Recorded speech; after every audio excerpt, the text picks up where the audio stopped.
Amarda road Siddheswar ଉଚ୍ଚ ବିଦ୍ୟାଳୟରେ 62ତମ ବାର୍ଷିକ କ୍ରୀଡ଼ା ଉତ୍ସବ ପାଳିତ।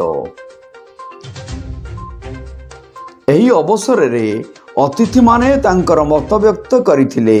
ବିଦ୍ୟାଳୟର ପ୍ରଧାନ ଶିକ୍ଷକ ରାଜେଶ କୁମାର ସେଠୀଙ୍କ ସଭାପତିତ୍ୱରେ 62ତମ କ୍ରୀଡ଼ା ଉତ୍ସବରେ ମୁଖ୍ୟ ଅତିଥି ଭାବେ ସରପଞ୍ଚ ବନ୍ଦନା ସେଠୀ, ମୁଖ୍ୟ ବକ୍ତା ଭାବେ ଅବସରପ୍ରାପ୍ତ ପ୍ରଧାନ ଶିକ୍ଷକ ବୀରେନ୍ଦ୍ର କୁମାର ସାସମଲ, ସମ୍ମାନିତ ଅତିଥି ଭାବେ ପରିଚାଳନା କମିଟି ସଭାପତି ଦେବଜିତ ଘୋଷ, ଅବସରପ୍ରାପ୍ତ ପ୍ରଧାନ ଶିକ୍ଷକ ପ୍ରାଣକାନ୍ତ ମହାନ୍ତି, ସମିତି ସଭ୍ୟା ସାଗରିକା ଚଣ୍ଡ, ଅବସରପ୍ରାପ୍ତ ପ୍ରଧାନ ଶିକ୍ଷକ ପୁରୁଷୋତ୍ତମ ପାତ୍ର, ବସନ୍ତପୁର କ୍ଲଷ୍ଟର ସିଆରସିସି ଉମେଶ ଚନ୍ଦ୍ର ବାଢ଼ୀ, ଅବସରପ୍ରାପ୍ତ ପ୍ରଧାନ ଶିକ୍ଷକ ଗଣେଶ ଚନ୍ଦ୍ର ସାହୁ, ଅବସରପ୍ରାପ୍ତ ପ୍ରଧାନ ଶିକ୍ଷକ ସୁଦର୍ଶନ ଚୌଧୁରୀ, ଅବସରପ୍ରାପ୍ତ ଶିକ୍ଷକ ଚୈତନ୍ୟ କୁମାର ସାହୁ ପ୍ରମୁଖ ଯୋଗ ଦେଇଥିଲେ।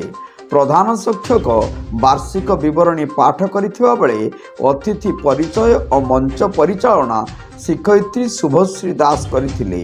ଅତିଥିମାନଙ୍କ ଦ୍ୱାରା କାର୍ଯ୍ୟକ୍ରମ ଉଦ୍ଘାଟନ ପରେ ବିଦ୍ୟାଳୟର ଛାତ୍ରୀ ଦ୍ୱାରା ସ୍ୱାଗତ ଓ ଓଡ଼ିଶୀ ନୃତ୍ୟ ପରିବେଷଣ କରାଯାଇଥିଲା।